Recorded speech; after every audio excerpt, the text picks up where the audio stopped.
Last podcast on the left is all about the facts. So when Southern New Hampshire University came on as a sponsor, it was time to do some research. Turns out they offer more than 200 online degree programs, and get this, criminal justice and psychology are some of the most popular. Classes have no set meeting times, and tuition rates are some of the lowest in the U.S. Want to learn even more about SNHU? Visit snhu.edu/last. Insurance isn't one size fits all. That's why drivers have trusted Progressive's Name Your Price tool for years. Just tell Progressive what you want to pay, and they'll show you coverage options that fit your budget.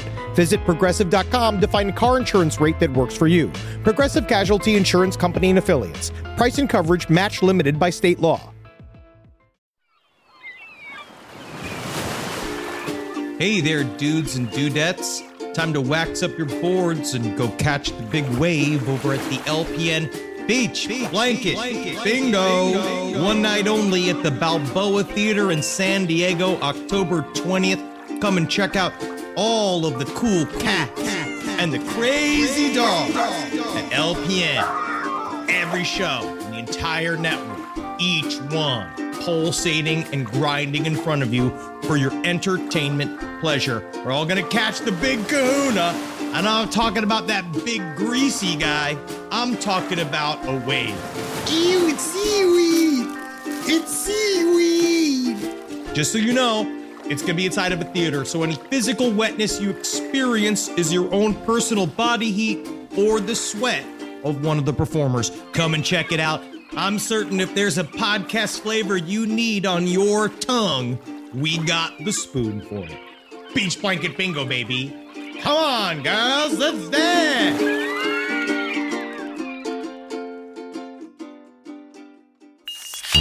There's no place to escape to. This is the last podcast. On the left. That's when the cannibalism started. What was that?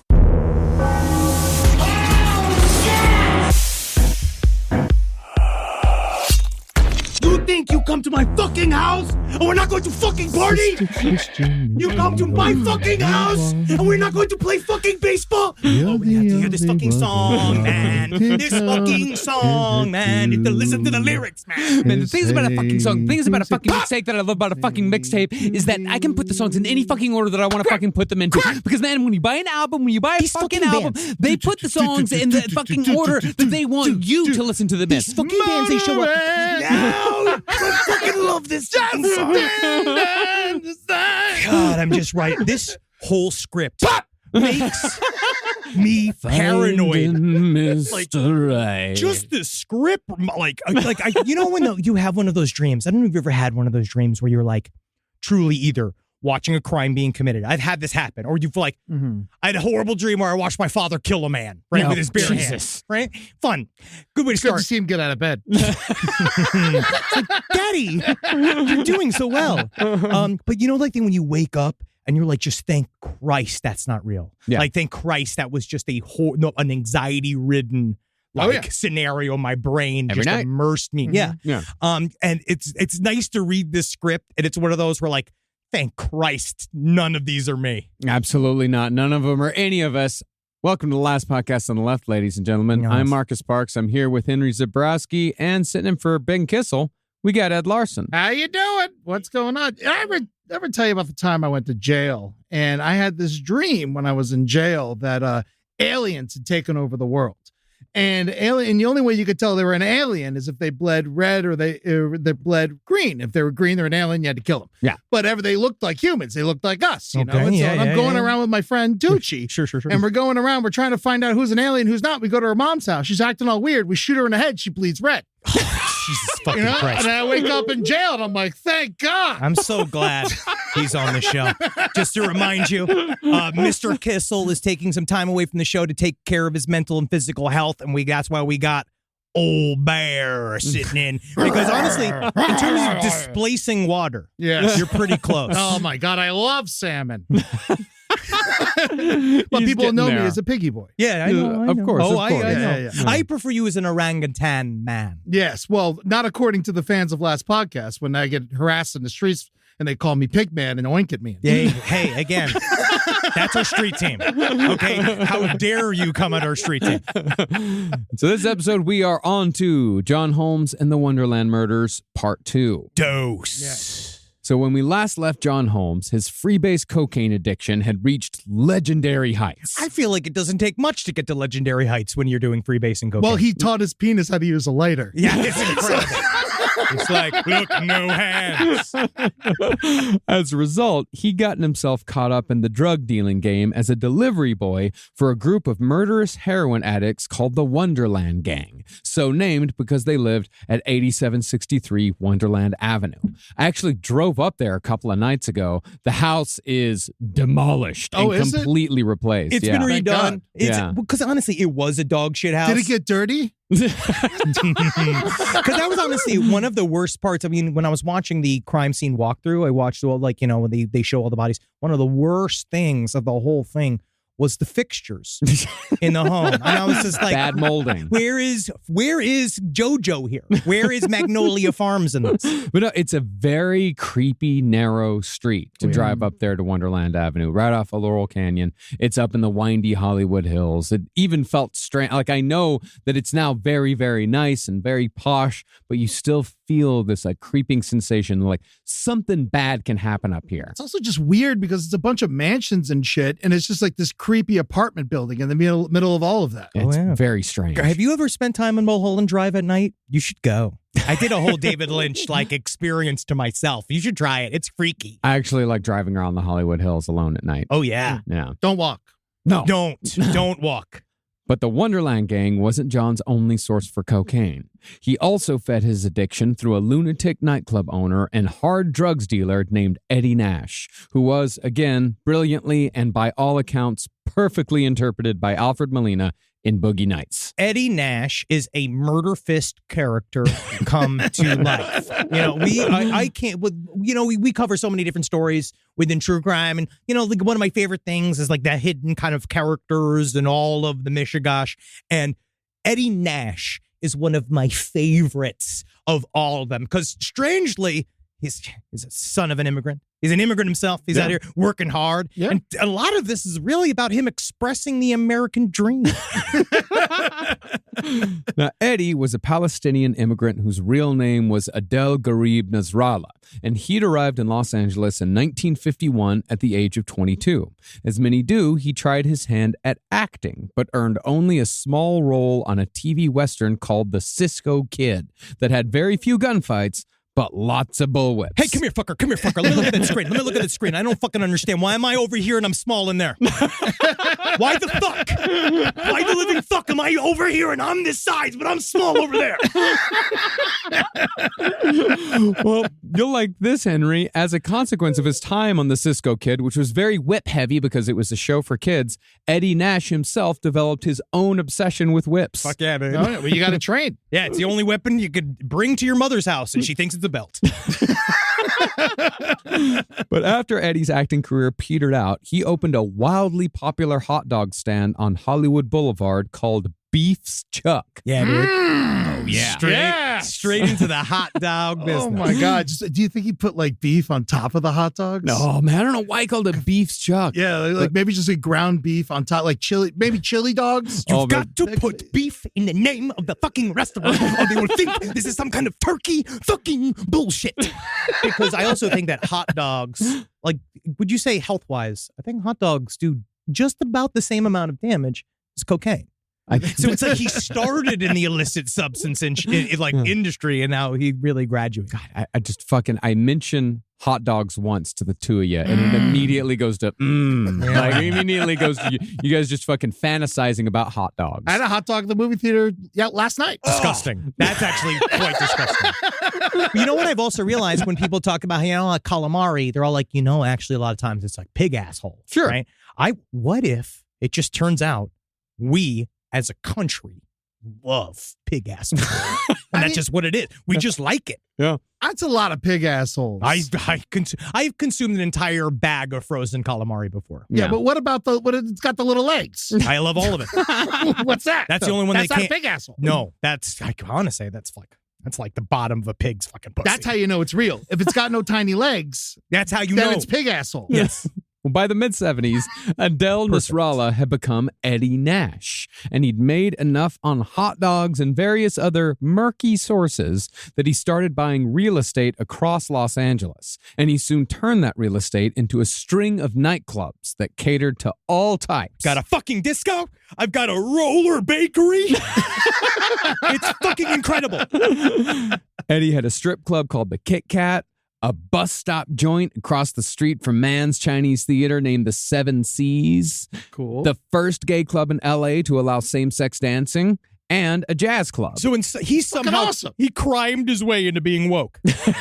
Like he somehow understood. 'Cause at the time, he saw the gap and he shot it. He did. And he also, it's just interesting because now when we've covered other serial killers, especially that are in like homosexual communities that go out to like, it's this part of like having to keep everything under the guise of literally a mobster had to own it for it to be open is part of the reason why a lot of those crimes happened and they were under prosecuted. Yeah.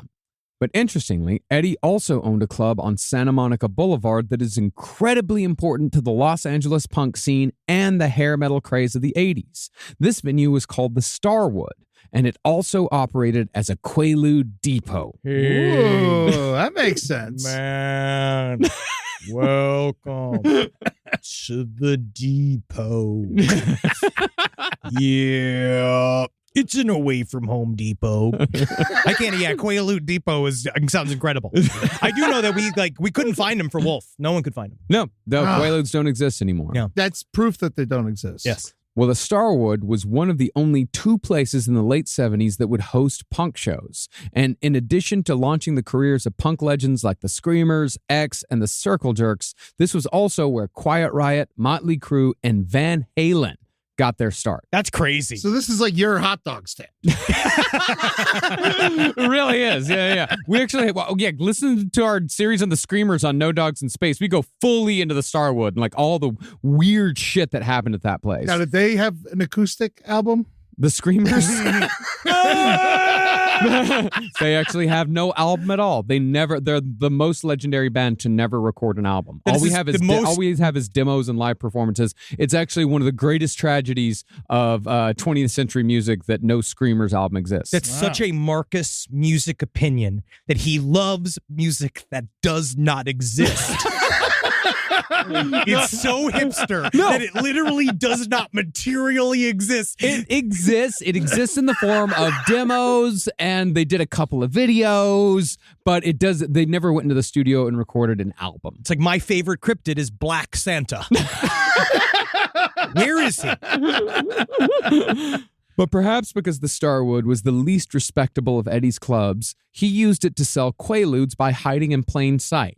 See, when cops drove by the Starwood and saw people lining up at the box office, they assumed that they were just lining up to buy concert tickets. It's fucking genius. It's really genius. smart. It's really fucking smart. The kids were lining up to buy ludes out of a cash box that held thousands of pills. God damn. All out in the open. How did this place stay open? Because we'll find out why. Yeah. Oh, okay. Well, it's because the cops didn't really look into the Starwood all that closely. Because as one cop put it, the relationship between the LAPD and Eddie Nash was, quote unquote, never antagonistic. It was never antagonistic. They didn't say it was good. They didn't say it was bad. They just said it was never antagonistic. This is during a time period of, not that we're not continuing to be, but of high corruption in the LAPD. Yes. The LAPD has been thoroughly, it comes up quite a bit on our show. Yes. They seem to be, they're not great all the time at being police officers. Again, I will talk with an NYPD cop before I fuck with an LAPD cop. Yeah. Oh, yeah. I'll agree with that. They'll leave you out in the middle of nowhere. There's so many places to leave you here. Oh, In yeah. New York, all the space is taken. 45 minutes from here is inhabitable desert. Well, by the early 70s, Eddie Nash was considered by some to be a sort of godfather of Hollywood. And by the time John Holmes came around, Nash was rumored to have connections to both politicians and the police force. Possibly because he allegedly had important people on his side, Eddie Nash could be reckless and therefore absolutely terrifying. Yeah, he's fucking, how do you put it? He's a bit much. Yeah. He's a lot. Extra. He's That's basically- thank you. He's extra. Too lit. Besides owning the clubs, Nash was also a major coke and heroin dealer who got high on his own supply. Nash freebased 2 to 3 ounces of cocaine every day. I really though, like That's a lot. That's like each one's like a cupcake's worth of flour. Well, that's the thing. With an ounce of cocaine, you get like 4 hits of freebase off that. That's crazy. It's not much at all because Okay. you're cooking it down to a crystal, and then when you cook that crystal, it's fucking poof. Like as I said in the last episode, it's the least cost-effective way to do cocaine. Yes. It's very just, willy-nilly. It's very willy-nilly. It's Yeah. very unsustainable. And he would sometimes mix the high with heroin to take the edge off because freebase cocaine is pretty fucking intense. But perhaps because Eddie often left himself so vulnerable in a state of intoxication, he was never seen without his bodyguard, Gregory Dials. Eddie Nash is such a funny character because in many ways, total, unrepentant, mobster, drug dealer, crazy person, murderer probably. We'll get to all that. I mean, who knows? At least director of murder. But he also was like, he really needed his friends. He was just this guy who loved his friends and he loved everybody in this other perverse, really crazy way. And I think it's probably because if you look at, I didn't understand that freebasing, it only lasts for like 20 to 30 minutes at a time. Yeah. And so like he's going up and down. He had to do heroin in order to go to the bank. Yes. Well, his bodyguard, Gregory Dials, he was a 300-pound karate expert convicted felon. Yeah, right. He once chased a man out of one of Nash's clubs at 2:30 in the afternoon across 6 lanes of traffic on Santa Monica Boulevard. Then he pulled out his .38 and emptied the fucking gun into the guy's car. You know, Wow. some people, they go to work because they need money. Me, I go to work because I love it. This is my life, my career. I chase him down. God damn it. It's incredible. I'm surprised he was able to get his finger in the trigger. Actually, we're going to get into how his meaty appendages actually cause problems later on. It's great. They always do. But because Eddie Nash apparently contained multitudes, he did have a soft side. If someone he knew was in a real jam, meaning not a drug jam, Eddie would help them out with all the generosity in the world. But if you fucked with Eddie, you were more often than not as good as dead. I gave you a fucking favor, man. Let's put it this way. I feel like he did this as almost a system of control. Mm. Of course. In many ways. That's what all mobsters and drug dealers do. They don't do anything for you ever. Yeah, why don't you let me help you out? Yeah, that's what it was kind of funny because I learned that lesson as a little boy because there was mafia on my block. And I remember just like, now I understand it was all just, I can't really believe that like this was kind of just the ecosystem of the neighborhood because my cop father and my mother would always say, you're like, you know, those mafia guys, they're crazy, absolutely. But you know what? As long as you don't owe them money, as long as you just don't get involved in business, they're kind of nice.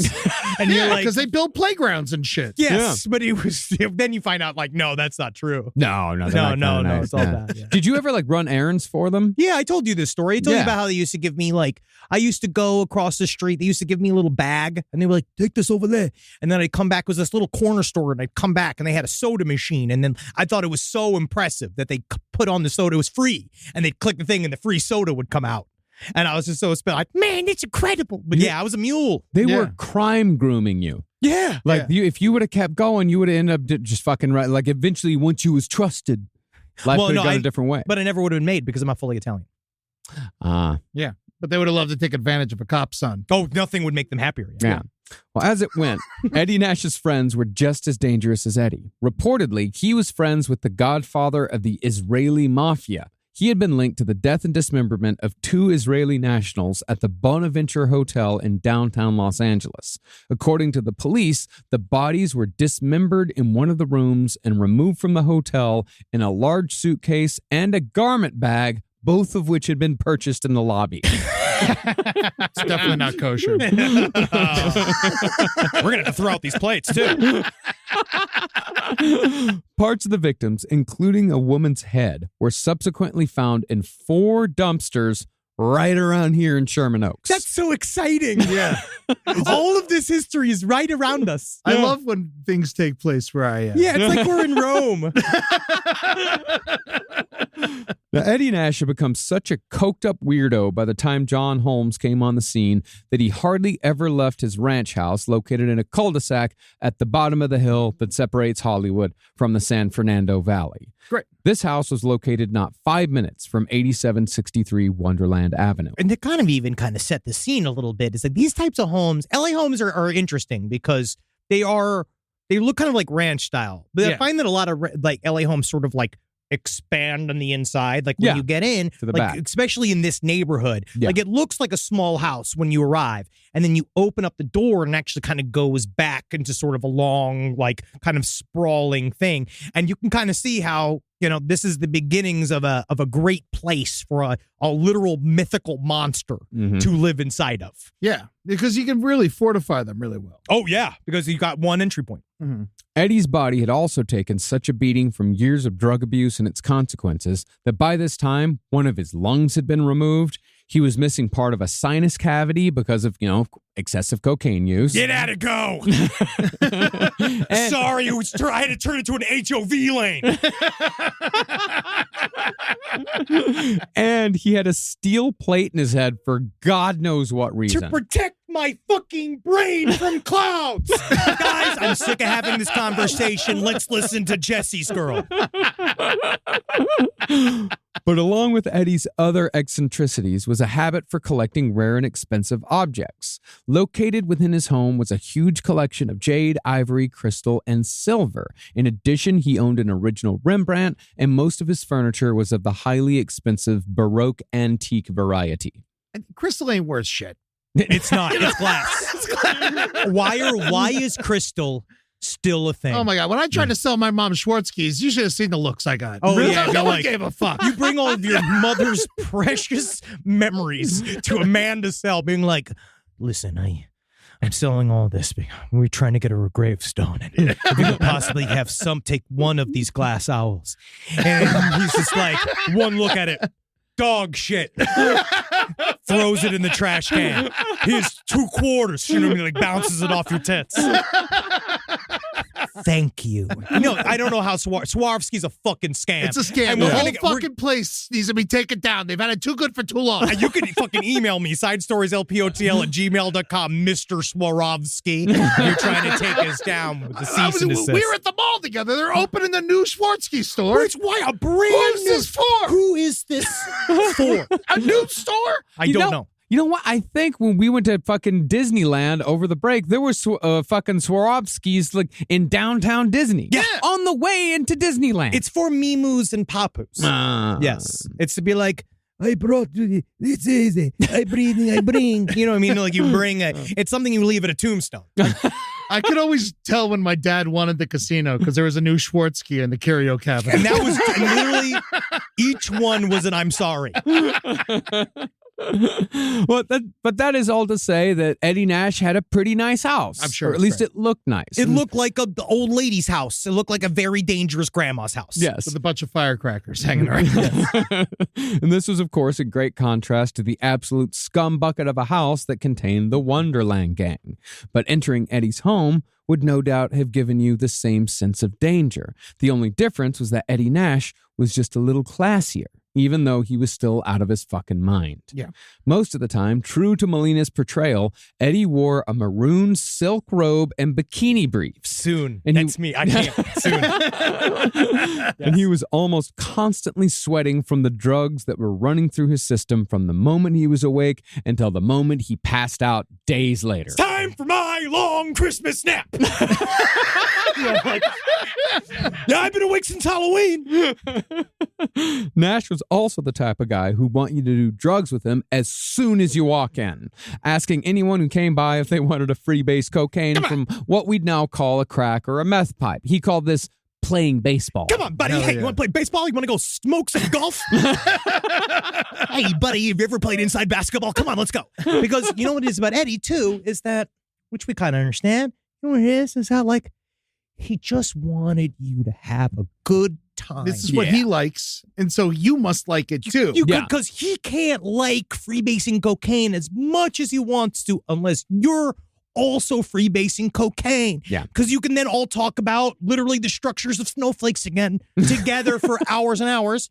I also think he was maybe in a sort of drug dealer, maybe not conscious, but unconscious way of telling if someone is a cop or not. Maybe. Because I do think that, because we will, again, push back. Let me know if anybody's worked for any sort of narc unit. I would love to know. Side stories, lpotl@gmail.com. Undercover cops definitely do drugs. Oh, yes, Yeah, they do. they have to. But I don't know if they do something that extreme. I know that they'll do a bump or they'll do something else to like Do take a anything to hit. save their fucking life. Yeah, I don't know. But I feel like freebasing cocaine is a step too far for a lot of police officers. It's pretty big. Yeah. Do you think he had something nicer than just tinfoil? Like, do you think like he had like a metal sheet or something? He had it was a big glass ball at the end of a small one of pipe, those. the small tube, the small glass tube. It was a crack pipe. Yeah. yeah, a fancy light bulb. Yeah, fancy light bulb. Yeah, and you had the butane lighter. Before butane lighters could be bought at head shops. I'm sure you had a special order it from somebody. Yeah, Home but he Depot. had it. Yeah. I don't know if Home Depot was around back then. No, I think he had to fucking find that shit. Yeah. Is it weird? I feel like drug paraphernalia in many ways was both harder and easier to get during this time period. Yeah. Because they had a lot of open cocaine merch. Yeah. They had the cocaine spoons. You had the Coke spoon you could wear. Like in the movie, I remember during Wolf, we all had those things, what they call bullets. Mhm. There was like a little like portable cocaine administrator that you could bring with you that you basically like flipped it over, took off the top, hit the bump, and then you put it back in and it keeps your little cocaine in it all the time. Or they had a little button on the bottom that would push it up and you just lift it that way. Yeah, and by the time we got of age, we had to deal with using our keys in a shitty bathroom in Brooklyn. Listening to the fucking Stripes. What is it called? The Strokes, the Monks, the Rivers. All of them. But after taking a hit from Eddie's freebase pipe, you might be invited to partake in one of Eddie's favorite pastimes, Russian roulette. That is also real, dude. Mao. Although partaking usually meant you just watched Eddie do it to himself while all of you were out of your fucking minds high. In many ways. Well, yeah, I'm glad it's not you should be glad it's not you, but that's kind of almost worse. You can do a bunch of drugs and you just watch the guy who owns the house and he's just being like la la la la la la la. He's like skipping around the house and then click. And then he does you should see your fucking faces, man. You guys are all fucking freaked out. That's what's so incredible about the Eddie Nash part in Boogie Nights album, because they distill everything that is Eddie Nash into like 6 minutes. Yeah. It's just like, should I do it? Should I do it? Should I do it? Ah! And then everyone's no. And then he just moves on to the next thing. He's just fucking guys. Because he's like laughing at them. You guys are all fucking scared and shit. That's hilarious. He's a showman. He was. You come to Eddie's house, you get a show. He's a comedian. There's fireworks, there's gunplay, there's whips. Eddie, however, would involve new guests in a game that they didn't even know they were playing. When a new girl, guy, or whoever was brought to Eddie's place, he'd sometimes make them go to a room and sit on a couch. Before them, strewn across a coffee table, were literal piles of cocaine and jewelry in addition to large wads of cash. In front of them was a large mirror. That mirror was, of course, two-way. Here you go. I'm going to leave you with my kids. I'm going to go powder my nose. Once the new guest was sat down, Eddie would watch from the other side of the glass for hours, waiting to see what they took, if anything.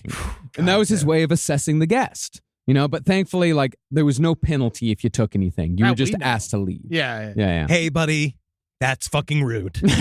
I mean, before he shuts the door, just be like, you mind if I get some Coke? Just ask. I passed the test. Live from your grave. This podcast is brought to you by Squarespace. Squarespace is an all-in-one website platform that helps you stand out online. Yes, that's right. You don't have to smash your face with a hammer. You can just start a business. It's got everything you need on Squarespace, from securing your domain to building a professional site and showcasing your work all in one place. Let's say you want to show everybody how you can carve your ribs out of your lower abdomen so that you look more like a Ken doll. That's amazing. You can bring your vision to life with AI-powered design design or curated templates, plus flexible editing tools that helps you create something that truly reflects your style, especially if you are somebody that is trying to corrupt the young men of America. That's what Squarespace is really going to help you. Squarespace makes it easy. It makes it easy for you to put all that together, and you just go to Squarespace and do it all. Thanks, Braden. Head to squarespace.com/left for a free trial. And when you're ready to launch, use offer code LEFT to save 10% off your first purchase of a website or domain. This is a paid ad by BetterHelp.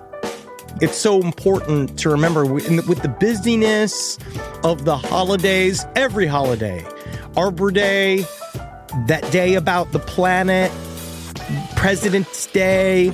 There's so many things to adapt to in this life, and it doesn't follow a perfect plan. God, ruins the whole weekend. But therapy with BetterHelp, the world's largest online therapy platform, it can be a space to pause, reevaluate, and adjust to any unexpected changes. With over 30,000 therapists worldwide, BetterHelp is one of the leading online therapy platforms, having served millions of people globally. BetterHelp makes it easier to fit therapy into your routine. You're in good hands, too. BetterHelp therapists have at least 3 years and 1,000 hours of hands-on experience, and hold all required education, training, and certifications. It's easy to do, and the help is better over there. You don't have to navigate life's changes alone. Sign up and get 10% off at betterhelp.com/lastpod. That's betterhelp.com/lastpod. Summer means freedom. And for adults, summer means work next to freedom. But thanks to Mint Mobile's summer sale, it can almost feel like the work is playtime for the adults. Right now, all of Mint's plans are $15 per month, even unlimited. Free yourself from big wireless and switch to Mint Mobile for high-speed data and coverage on the T-Mobile 5G network. It's so well connected, I could call from anywhere. Deep from well within my bunker, where my AI-fueled robots slowly but surely toil for me, but I know for a fact I'm saving money on my phone plan. Or up above, where I'm training all of my giant Amazon female warriors who will fight in bulletproof mesh.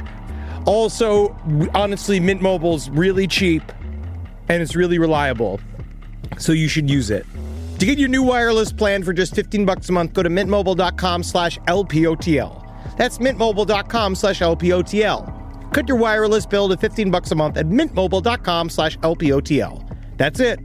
There's no catch. Upfront payment of $45 per 3 months, $90 for 6 months, or $180 for 12 months. Plan required, $15 per month equivalent. Taxes and fees extra. Initial plan term only. Greater than 50 gigabytes may slow when network is busy. Includes up to 20 gigabyte hotspot. Capable device required. Availability, speed, and coverage varies. See mintmobile.com. Now, as far as how Eddie and John Holmes hooked up, they met at one of Nash's nightclubs, the Seven Seas, which is now a souvenir shop called the Hollywoodland Experience, located across the street from Mann's Chinese Theater. I bought an Oscar, Best Piggy. Is that real? No. Did you actually You can buy, but they have all the Oscars there. Yeah. Best Grandpa, stuff like that. Yeah. This best piggy. Merch. There you go. Thank you. Well, as the story goes, John was at the Seven Seas to obtain information on a porno shoot in San Francisco from someone that one of our sources, the Devil and John Holmes, called the Lavender Hill Mob. Now, the only Lavender Hill Mob we could find was a gay activist group from the mid-'80s. Did a lot of good work. So I think the writer was just trying to distastefully and kind of cheekily suggest that John was there to meet a gay porn producer. He very well. John Holmes did a lot of gay porn. That's how they used to describe it. Like back in was it the Maltese Falcon when Peter Lorre played that gay character? They couldn't call him gay, but they always said he smelled like lavender. That was code. Yeah. But the Lavender Hill Mob was also a movie from the 40s. It was all kinds of lavender going around. But that is to say he was definitely there for a gay porn. But or as either my way, mom used to say, happy and lighthearted. But either way, the producer never showed up. But while John was waiting, he was recognized by Eddie Nash, who was, of course, a big fan of John's work. You're the cock guy. That's the cock guy. Oh, my God. It's the fucking cock guy. Oh, my God. Let me ask. How are your balls? Come on, everyone asks about the cock. Not to step on any toes. Now, naturally, Eddie liked showing off John at his clubs, and Eddie also supplied John with free cocaine in exchange for introductions to porn actresses. Yeah. Sometimes John would even pimp out his underage girlfriend Dawn to Eddie, telling him that Dawn was his niece from Oregon. She's in town. He would say, Doesn't make it better. No, God, no. But he would, because John had this weird thing If where, only Eddie was like, actually, that makes some sense. Yeah, of course you would. yeah, niece from Oregon. Oh yeah, Of course, yeah. Yeah, he would tell Eddie Nash that Dawn was like, yeah, she's in nursing school. She's visiting here from Oregon. Yeah, you can have her. But at the same time, John would also talk to Eddie Nash about it's like, my precious Dawn, my precious Dawn. So there was a weird disconnect in John Holmes's brain when it came to Dawn and pimping her out, essentially. Not essentially. Yes. Explicitly pimping her out. He pimped her out to a multitude, multiple people. She's like one of the few people in his life that was actually good to him. She was the only person. Well, I mean, Good to him. She his was his first wife- hostage. She was his hostage, and his first wife took care of him. Yeah, exactly. Yeah. But John Holmes is not a nice guy. Yeah, No, at this he's time, she's like 17. Yeah. Yeah. Now, John Holmes would later refer to Eddie Nash as evil incarnate again and again. But he also said that he and Nash called each other, they were brothers. Always brothers. Sure. That's what happens when you do hours and hours of freebasing with each other.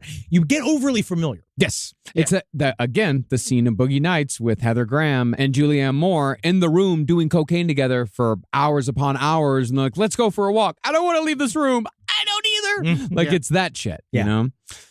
But the thing is about John Holmes and Eddie Nash is it seemed like John Holmes was Eddie Nash's friend just so long as Nash's psychotic behavior didn't splash over to John. Sure. Now, since of course. Yeah. If you're just, he had kind of a fun idea of a friend. Yeah.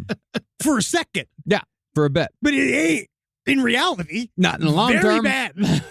Now, since John Holmes was close with both the Wonderland Gang and Eddie Nash, he began working as a middleman between the two dealers. This, of course, was the connection that set the events in motion that would result in the Wonderland Massacre. But this is what we talked about last week. Do you remember the theme of this entire series is that freebasing cocaine for days and days and years on end will eventually affect your decision-making process. It will. Like this isn't, because you can't, this is not a sober idea. No, you don't really think things through. Yeah. See, when it came to purchasing drugs, Eddie would take most anything valuable in exchange for cocaine or heroin. He would take gold, jewelry, guns, whatever. And as it happened, the Wonderland Gang had just come into possession of 3 extremely valuable and unique antique handguns valued at $75,000. That's $75,000 in 1981 money. Yeah, but this is not shit you could take to like a normal like fencing operation. This is like This is antique roadshow shit. This is like Smithsonian shit. This is auction shit. And, and that's what Eddie knew. He knew that these guns were so unique that if he even tried to resell them, if the cops caught wind, they're coming straight for Eddie Nash and his whole fucking operation falls apart. Yeah. But at this point, the Wonderland Gang was critically low on heroin. Ooh. They therefore pushed John to make a plea to Eddie because Eddie had a soft spot for John Holmes. Nash agreed to hold the guns. He kind of did a favor for John. No, never. It's never a favor. I mean, it's too late at this point. Yeah. Yes. He agreed to hold the guns and some gold for 7 days while advancing the Wonderland Gang $1,000 for heroin so they could sell the heroin to make money to buy more heroin. That is the Nigerian prince scam. That is the same thing. Being like, you don't worry, that's as good as money. Yeah. Yeah. Now, as I'm sure all you listeners are right now, John Holmes was somewhat confused by this nonsensical deal. But from what I can tell, it seems like it's kind of a pawn shop situation, right? Yeah. It's like, Eddie holds onto the guns as collateral, and then once the Wonderland Gang pays back the grand after they sell the heroin, then they get the guns back. Ed, do you feel like when you were... Because you did light weed stuff and business. I sold weed in Tallahassee, Florida. Everyone went to jail already. We could talk about it. Now, did you ever barter? Barter? No, but like you'd get in situations where like people would give you weed or whatever, and they would want you to they want you to be in debt to them. Oh, sure. Because that's when they can really milk it and they can fucking bring up how much you owe, and they want to give it to a junkie who's gonna do it because then they could just milk the guy for all of time. Oh, and so it's just like it's a good thing. It's good business to do that, you know. Well, actually, Eddie did not want to really do it because he didn't want to get into business with heroin addicts. That was his rule. Is that he didn't want to get into business with heroin addicts because heroin addicts could kill you. You know what it is? For a fix. He's like literally on a fucking roof, like dangling back and forth, playing basketball on the rim of the building, just being like, the thing about heroin addicts is that honestly, they're unreliable. Yeah. Well, the one guy we had to deal with that was unreliable, he was also dealt coke, and he would often try to pay for his weed and coke and be like, no, we don't need that much coke. We need the money. And the coke is not helping. But I was the only one that could actually get a good deal out of this guy because his name was X. So I think that's allowed to say. Mm-hmm. And but X used to be the weed guy for George Clinton. Oh, wow. And then he got mad because I gave the whole P-Funk guys a better price. And so they left X and they he started coming to me. And then one time he was being really shady, like pretending to be George's son and shit. And he was being real super shady. So I was like, hey, this is my gun. Jesus Christ. And then you started doing sketch comedy. Yeah, in the middle of all of this. Yeah. In the middle of wow. That's how I met you fuckers. Yeah, I know. Yeah, you were my weed dealer first, then roommate, then comedy partner. Yeah. But you show him the gun, you unload it, you hand it to him, be like, look, this is my gun. And then whenever he comes over, whenever you get the shady guys coming over, you like put the weed in a different place. Like if you keep it in your underwear drawer, when he comes over, you pull it out from, the fridge. Of course. Stuff like that. But it's a slippery slope. It really is. No matter what, for all that shit, it's never if you get caught, it's when. Oh, of course. Yeah. And like we were doing great and we were doing better than anyone in Tallahassee, but it all came crashing down. Of course. In a very much more friendly way than this. But I could see where, when you're dealing with like large sums of money and crazy people, like Eddie Nash types you stay away from. Very much so. Yeah. Never get to the top dog. Yeah. No, I mean, Eddie Nash wasn't even close to the top dog. Yeah, I know. Yeah. He was still even just a minor boss and all of this fucking shit. That was just his fun time. Yeah. He was a business owner. Yeah. Multiple businesses. I mean, really, like drug dealing was like his hobby. Yeah. That's what he did for the passion. Yeah. He probably washed a lot of money for a lot of people with all those businesses, of course, especially with that punk rock venue. I mean, like, I bet it made on the books, like, I bet it made like $100,000 a month. I bet. You know, it had to have. Yeah, it had to have. Now, of course, the whole guns for cash for heroin and then selling the heroin and giving the cash back, that's not at all what happened. Yeah. Instead of selling the heroin, the Wonderland gang did the heroin. Oh, fuck. And once and once that was gone, they started robbing people to continue feeding their habit little by little, saving none of the money for Eddie Nash. Now, days turned into weeks with no repayment. God, I just feel the tension. Just feel it. But that's the thing, is that none of it came from Eddie Nash. No, I know. He forgot. He'd forgotten about $1,000 means nothing to him. Nothing. Like nothing at all. That's an hour of coke. Yes. And in a drug-fueled chain of conversation, the Wonderland gang convinced themselves that Eddie Nash had sold their guns and was keeping all the cash. Like they had somehow created a situation in which they were the wronged ones. They were the victims here. Always. Now, John Holmes communicated the Wonderland gang's anger back to Eddie, but Eddie Nash wasn't worried. He didn't care about any of it. He didn't care about threats. He said, they don't even know where I live. Unless, of course, you were to tell them where I live, John. And they're this is where John Holmes enters into his professional snitch stage. Mm-hmm. Well, he'd snitched before, right? Yeah, he'd been snitching for a while, but this is when he turned. I would say big leagues. The big leagues. Yeah, when it's snitching turns to murdering. Yeah. And as you may have already guessed, that's exactly what happened. Now, there's some debate as to why John Holmes gave up Eddie Nash's location to the Wonderland gang. But according to one source, John had taken a cocaine delivery for himself and freebased it. Fucking good Lord. Yeah. I mean, What did he think was going to happen? have a coffee. Is there a coffee, some Tylenol? I don't know, man. I know it did only last for a period of time, but it's like, because it's all like, you're doing it and it feels good for a second. You're like, and then that feeling, like I've even thinking about this is like it puts a pit in my stomach of like, it's all gone. The cocaine you were just about to bring. And then the 15 minutes of you being high is over. And that feeling of just, oh no. Yeah. What do I do now? And then you just constant scramble for it. Well, this caused a problem with Wonderland gang members Billy Deverell and Ronnie Lanius, who were, if you'll remember, both murderers and desperate drug addicts. Yeah, they're just as crazy. His home team is just as crazy as the other guy he's running all this for. Yeah, but one has a yacht and the other one's got a rowboat. Exactly. Well, after beating John as a precursor to something much worse, Ronnie told John that he had to, quote unquote, make this right. And John, being the coward that he was, immediately thought about his friend Eddie Nash, the Wonderland gang's increasing vendetta, and all the valuables contained within Eddie's house. Oh, no. Should have been the last thought. I would have been like, small business loan. We do a GoFundMe. Yeah, but You know, John, like some part of him was like thinking maybe Eddie would just fucking kill these people too. You know? You know Like, what? That's actually, I bet you, at I some hadn't point, thought it's like, about that, but yeah. maybe I'll just feed him to this guy. I'll feed him to Eddie. Yeah. Eddie'll make sure work of these guys. You Yeah. know, like you can't beat Eddie, you know? But on the other hand, John also needed the money because he just made that documentary Exhausted and he hadn't paid the editors yet.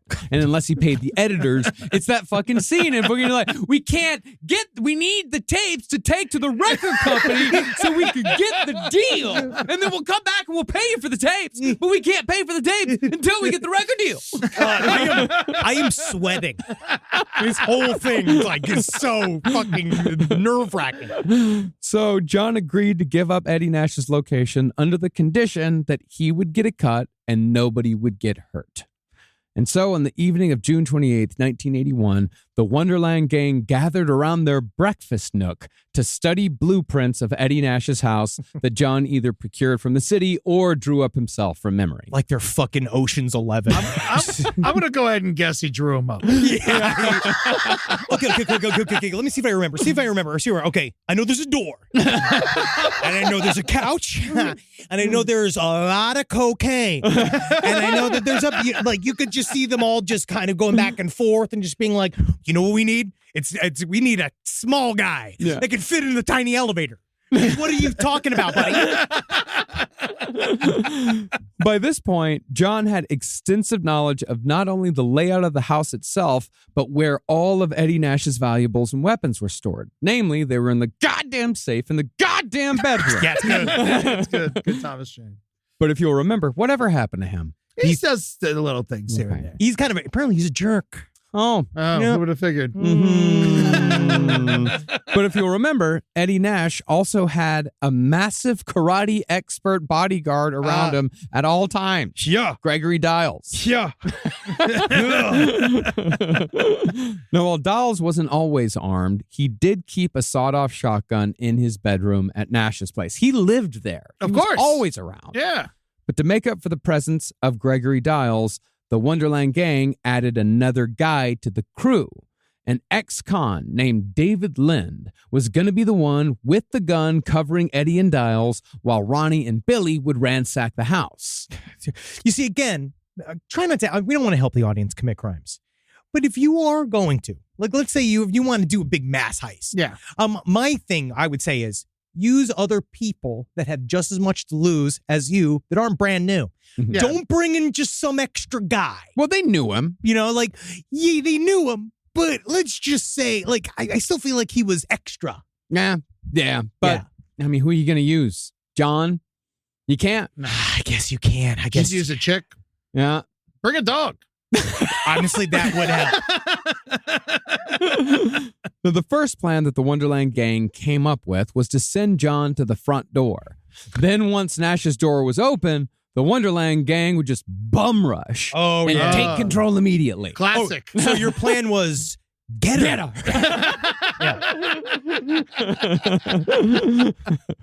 This is, of course, fucking stupid. And it would, and would likely end in a shootout with multiple fatalities. Yeah. Yeah. Instead, John suggested that he go over there to party and unlock the back door so the gang could take Nash by surprise in the early morning hours. This was the plan agreed upon. So John was sent to Eddie's house that night at midnight. They're like, fuck it, we got the plan. We're doing it right now. They gave him $400 to buy drugs, and then John smoked those drugs at Nash's place over the following 6 hours. And I really feel like he should have been sitting in meditation, thinking about what he needed to do here, centering himself, taking some time for John. But instead, I can't believe how irresponsible he's being. The night before the heist. Yeah. Yeah. Doing drugs. Doing drugs. You never do the drugs at the dealer's house. You do the dealer's drugs at the dealer's house, and you take your drugs that you bought and you do them at home. Eddie Nash was a little bit smarter than that. Yeah. Well, I mean, it was a drug restaurant. Yeah. Well, yeah. Well, that's what you do the first, I don't know, 24 times you come to Eddie's house. And then after that, Eddie starts to get wise to your game. Yeah. Because he just kicked people in and out. Eventually, you were not allowed to come in. You'd be able to party for a while, but that's also was kind of weird about it. And then he was oddly, not forgiving, but he was oddly just being like what we said before. He wouldn't just immediately shoot you in the head. Yeah. Which is kind of nice. Yeah. And I hung out with a coke dealer once, even just hanging out with that guy, like there was a limit where like we went over to his place, we started doing coke, and then at one point he was like, "Hey guys, just got to be honest with you, you got to start paying now."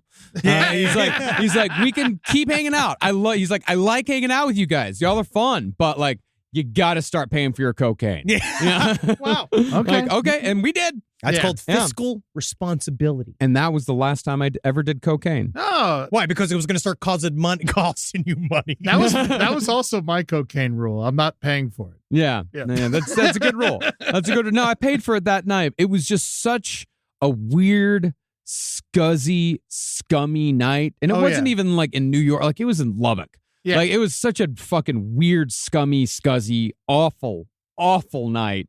That after that, I was like, you know what? I don't need to be in this scene no more. Man, I'm just so glad. It's so crazy what you like will just end up in with drugs. You know, like in Tallahassee, I had to deal with this guy named Zealy, and he was selling coke. We go over to his house. He throws 2 fucking phone books on the floor and then shoots them. You're just like, you live on the second floor. Yeah, that was his game. He was having fun. He was trying to relax. Now, John claimed that he felt a bit of remorse over the plan while he was partying with Eddie Nash that night. And he claimed that he tried warning Eddie that the Wonderland gang was coming for him. But since Eddie was on day 10, by John's estimate, of a no-sleep binge, he didn't really process what John was telling him. He wanted Eddie to kill these motherfuckers. Or he never said anything. That's true. This is all recanting from him. I forget that this all probably lies. Yeah. Everything from John Holmes's mouth is probably a lie. Yeah. Because he is, I just think that we'll deeper unpack it. Yeah. And so when all the coke that John had bought was smoked out of existence, John excused himself to go to the bathroom. But instead, he unlocked the sliding glass door in the back bedroom. What if his body was in the bathroom, but his cock unlocked the door? just snaked around, being like, "Why is my door covered in piss?" Go, cock. Go. Be swift. Go. Fly, you fools. Well, John left just as the sun was coming up and arrived back at the Wonderland house to tell the gang, "It's fucking time to go, boys." Problem was, though, the Wonderland gang was heroin addicts. So they'd spend all night doing heroin, and they'd all nodded off. Wrong drug. It took John 2 hours to wake them up. But once they did rise and shine, they sent John back to Eddie's house to make sure that the back door was still unlocked, following behind him in a shitty Ford Granada that was supposed to be the getaway car. And so, after John snuck around to the back to confirm that the door was still unlocked, he yelled, quote, "It's time! Go get him, boys!" Jesus. Yep. That is anything. Bark like a dog. Do anything. Like fucking like. It's time to rob Eddie Nash now. And that's him. That's what he said he did. Yeah. It's time. And soon after, the gang entered the house and found Eddie and his bodyguard, Gregory Dials, in the living room. They're in love. Gregory Dials and Eddie Nash were like in love with each other in many ways. I think they had a very comfortable domestic situation. Yeah, they were basically like kind of a married couple. Gregory Dials would like make him breakfast and shit. And they would like hang out and they'd eat on the veranda and have a nice time. And he's like living with a friendly karate bear. You know what it is, Gregory? There's just something about your gut that comforts me. I just love being near you. And God damn it, if you weren't my wife, I'd treat you like one. I describe him as more like a nurse who's willing to kill. God, I wish. That's all I want. Well, unfortunately for Dials, though, when the Wonderland gang rushed in, he was carrying a little tray that I didn't say what was on the tray. It was either like drugs or like it might have been Eddie's breakfast. Yeah. Oh, you know, it was that he had nice stuff, like a nice like silver platter. And then like a little flower and a vase on it and a waffle with smiley face drawn on fucking cocaine on it. Just been like, that's how he likes it. A nice friendly waffle. Eddie, wake up, Eddie. Well, Eddie was, of course, caught unawares on his couch wearing only blue bikini briefs. That's my father's entire uniform for my entire childhood. Wow. And I remember how many times he had to be told, especially if my sister's friends were coming over, they had to put pants on. Yep. Yeah, same here. Yeah. Oddly enough. My father also only wore underwear, but we just let him do it. Yeah. What are you going to do?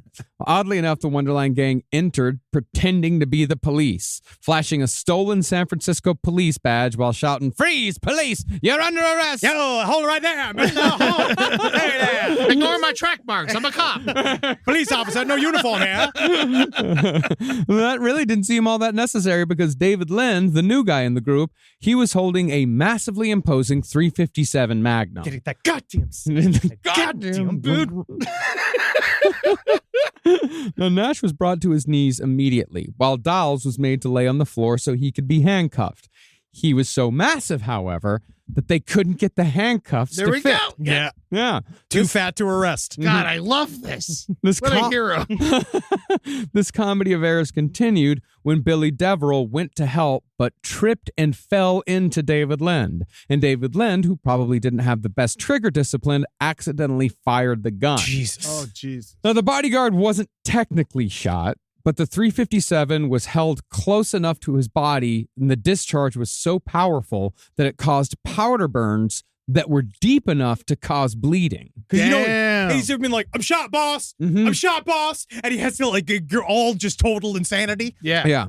Finally, though, the gang got the handcuffs over the meaty wrists of Gregory Dials. Then they threw a rug over his head so he couldn't see what was happening. I don't know why. I don't know why they so he could why did Quick, get the rug. Throw it over his head. He's already All in right, handcuffs. next. In many ways, bodyguards are like canaries. If we just put it, listen to me, listen. This isn't the heroin. He will go to sleep. See? I fucking knew they'd use his one weapon against him. With the bodyguard out of the picture, they took Nash to his bedroom and told him that they wanted the goddamn code to the goddamn safe. Now, Nash refused at first, but when the barrel of the gun was forced into his mouth, he fucking broke. He started sobbing, and he told him immediately what the code was. Oh, yeah. Now, for a bunch of drug addicts, the haul contained in the safe was incredible. Inside were 2 massive Ziploc bags of cocaine, Wow. a ton of jewelry, All a right. pile of cash, and thousands of Quaaludes in a cash box that was no doubt bound for the Starwood box office. You know what? If I saw that amount and I was about to rob somebody, I feel like just the amount alone would be like, oh no. Yeah. Like this might be too much. But you've already started. It's already going. Here's some advice to our listeners. If you find yourself in the scenario, leave half. Leave half? Just leave some. You think so? I say just move to Cleveland. Well, like, Cleveland, they're going to find you. He's going to find you no matter what. Yeah. So I'd say leave half. And maybe he won't be as mad. It doesn't. No, you still die. Yeah. You still die.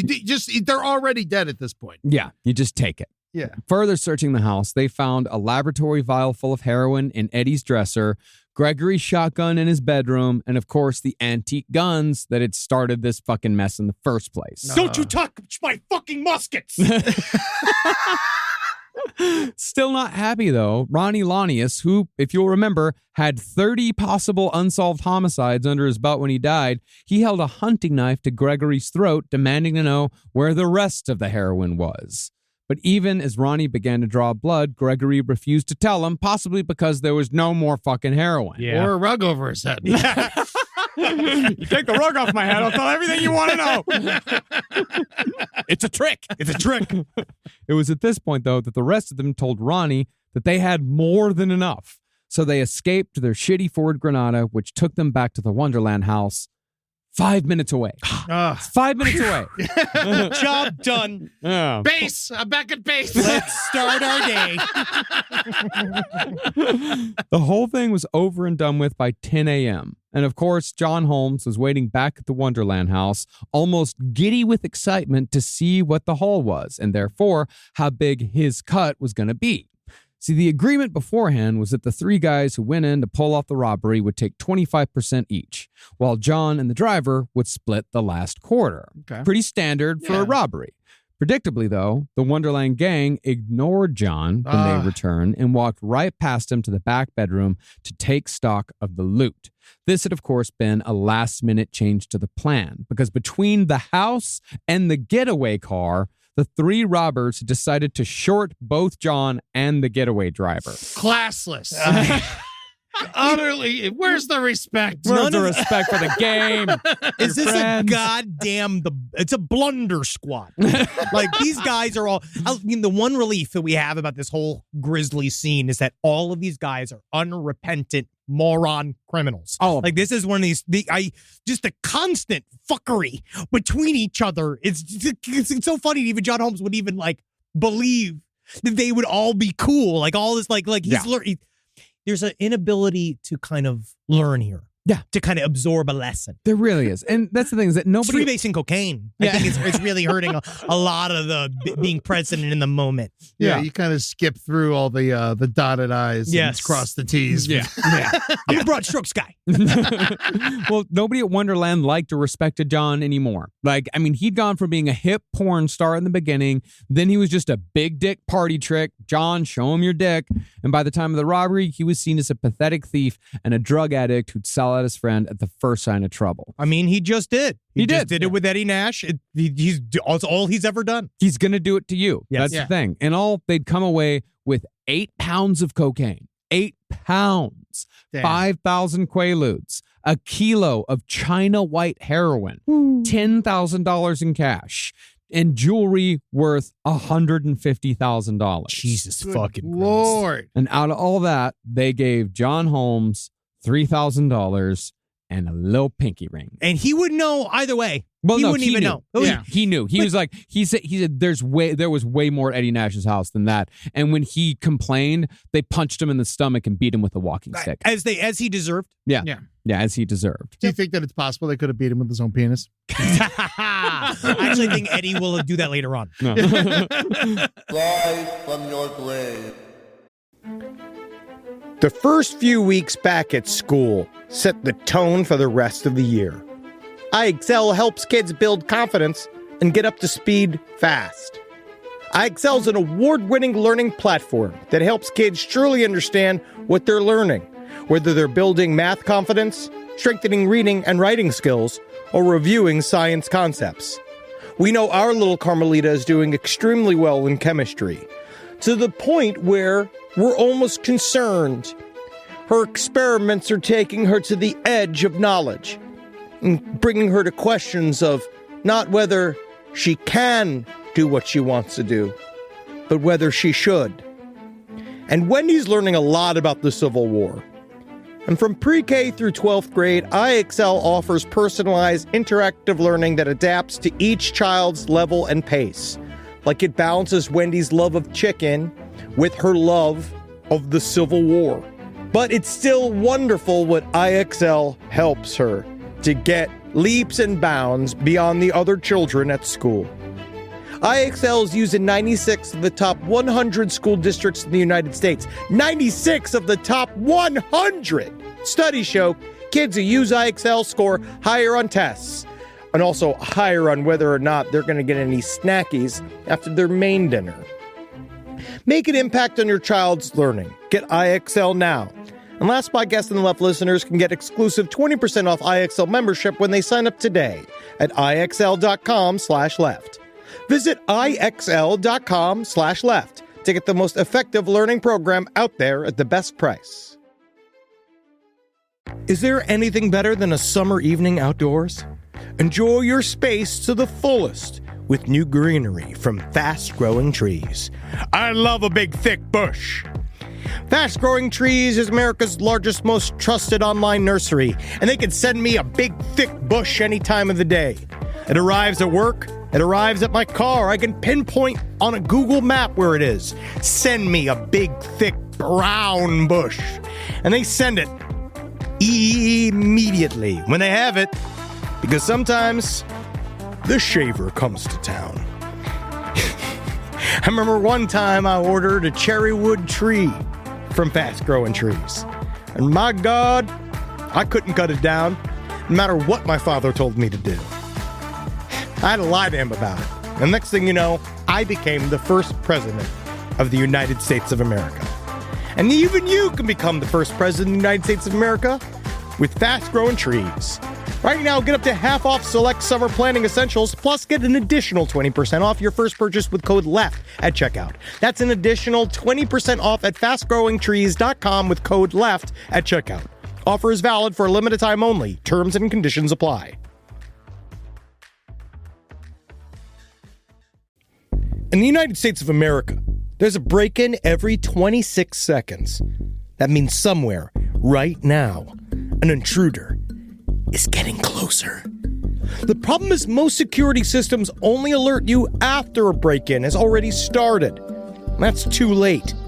Choose SimpliSafe to secure your home. Using the Outdoor Camera Series 2 and advanced AI alerts, SimpliSafe's US-based live agents identify threats on your property and help deter them, stopping crimes before it starts. That's real peace of mind. They've got a really great security system that makes sure people don't get in your house or it makes a big noise. And to me, that's a big deal for me, is that it protects all of our yelling with a siren in our studio, which is one of the most important things that can be protected. I don't care if thieves come and kidnap us. I don't care if marauders come and steal our staff and bring them to another country against their will. As long as our words aren't affected, as long as our precious data isn't affected. And SimpliSafe does that. And for that, I say, God bless you, SimpliSafe. God bless you. God bless you, SimpliSafe. God bless you.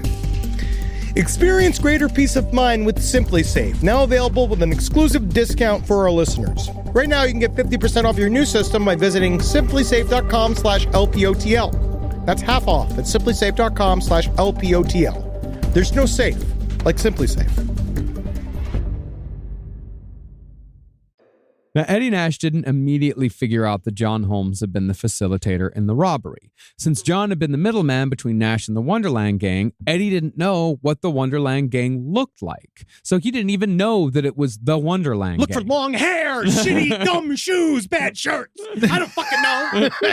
He'd probably also forgotten that John had told him just a few hours earlier that the Wonderland gang was coming for him. But that's if John actually did mention it, as he claims he did. That shows that he didn't, because I really do believe that Eddie Nash would remember distinctly that he was told that the Wonderland gang was coming for him. I feel like after all that was happened, he'd wake up and be like, oh, yeah, that's right. You know, but you're also on so much drugs, you just think it's like the fucking walrus that eats all the oysters and the Tweedledee and Tweedledum. I'm not dealing with these fucking card people. You mean to tell me there's walking playing cards up there? I hate gambling. Well, 2 days later, though, I mean, this is just the dumbest shit. This is the fucking dumbest shit.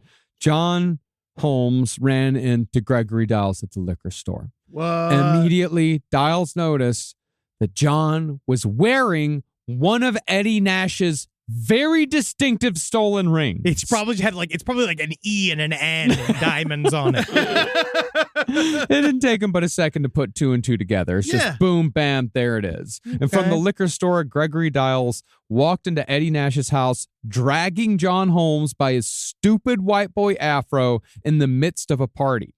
And since Eddie was known to kill anyone who crossed him, John figured that this was his last night alive. God, just bring it into this house. You open up this house, you're like, this is it. He made it. Oh, of course. He was fine. He was fine. Why wear the ring? Why wear the ring? Because, well, let's just say, I don't think it was going to be for long. I don't think he was going to be fine for very long because there's many theories of what went down in this last this little section of John Holmes' life. And I think we'll get to it. Yeah. Well, this party, it wasn't up to Eddie's usual standards because he just had 8 pounds of coke stolen from him. Sorry, guys. We had a bit of a supply line issue today. You know, like he's talking like it's the beginning of COVID. Yeah. So he hired an illusionist. We're just shooting at his feet. Quit fucking lying to me. In other words, everyone was agitated while they were waiting for more coke to show up. Eddie'd send out a couple of cronies. And then the man responsible for the agitation just got literally dragged in the door. Damn. One of those agitated people, though, interestingly enough, was a man named Scott Thorson. Thorson was the live-in lover of Liberace and had been so since he was a teenager. As it was described, Thorson, who was nicknamed Booper by Liberace, was the famous singer's lover, pet, and son. Matt all Damon. rolled into one. Matt Damon. Yes, and Matt Damon in the movie. Because Liberace was famously in the closet. Because my mom, I always remember it was like, because Barry Manilow was very similar, wherever Liberace was always kind of painted as a man who just loved his mother. And he loved his mother so much that, he could never have room in his life for a wife. And I remember my mom talking about Barry Manilow. She's like, you know what it is about Barry Manilow? Is that he's the bachelor. And he writes these love songs because it's just so hard for him to just find a woman to settle down. Because how could he choose? When When did your mama have these conversations with you? over and over again. This is her as we listen to Barry Manilow. She's like, Barry Manilow, he needs a wife. You can hear it in his songs. Yeah. It's just this pontific. She was in love with him. Yeah, my mom was Johnny Mathis woman. No. Oh yeah, but Johnny Mathis was he's a strapping guy. Yeah, he's a strapping guy. Liberace, the only guy who was in the closet and the closet out of chandelier. Very good Thank you. material. It's great material. Great material. Very good. It's unusable except for in this moment. By 1981, Liberace and Thorson's relationship had gone beyond the realm of the bizarre. See, a few years earlier, Liberace had ordered Thorson to get cosmetic surgery because Liberace was aging, and Liberace wanted to preserve his own face on Thorson's face. I've been trying to get Natalie to let me do this procedure to Wendy. Just to, again, because I am aging. Let's just face facts, all right? I went and I got a facial for the first time. I've never had one of those before. And the woman, at first, she came down. She's smushing my fucking meat around. And she's like, I can't help but notice you're losing elasticity. And I was like, I'm gonna fucking snap. If you want to, literally, yes, you're right. I am gonna snap. And then it's true though. But yeah, so one day Wendy will look like me. That's terrifying. Yeah. But, also comforting. Yep. Shaving her. Completely shaving it. What are you talking about? Your hair or your... That's true. Well, in order to get this procedure to put Liberace's face on his face, Thorson had to lose 30 pounds, so a crooked doctor prescribed Thorson a cocktail of drugs that included pharmaceutical cocaine. The procedure was kind of a success, but Thorson was left hopelessly addicted as a result. And as it just so happened, when the bodyguard burst into Nash's house with Holmes, Eddie was in the bedroom freebasing with Scott Thorson. Have you guys met Liberace's pet? Well, by the time Nash exited his room, Holmes had been sat down in a chair to await his fate. Now, Eddie Nash alternated between screaming and sobbing. You're fucking me up here, man. You're just fucking me up. I trusted you, my friend. I love you. I fucking will kill you. It's a great party. This is all in the middle of a party. It's in a party. This is in the middle of a party. Yeah. And Nash was so out of control that he pulled out his own .357 and he smacked John in the mouth with a barrel. He busted his lip. Searching John's pockets, Nash then found John's pocket address book and began flipping through pages and naming John's family members, threatening to hunt down and kill every single one of them. I just need to find out how much it takes to build a fucking crucifix. I will. No, this Nana is his aunt. fucking Nancy. Just like, God, I could feel, wow. Just ripping pages out, just like, dead. Dead. That's very fucking intense. No, he really was like, yeah, who's this? In Montana? Dead. Yeah. This woman in Utah? Oh, that's your fucking mother? Dead. Like, it's fucking incredible. A lot of pressure. But that's like the movie scene. Yeah. This is when it gets weird. He started like manically making phone calls to like old friends, business associates, even ex-girlfriends. He's switching from English to French to Arabic. He's telling everyone that he's holding the king of pornography, John Holmes, captive at his house. And Nash was telling people like, Holmes, fuck me over. If you want to come see the show, swing on by. Whoa. He's here.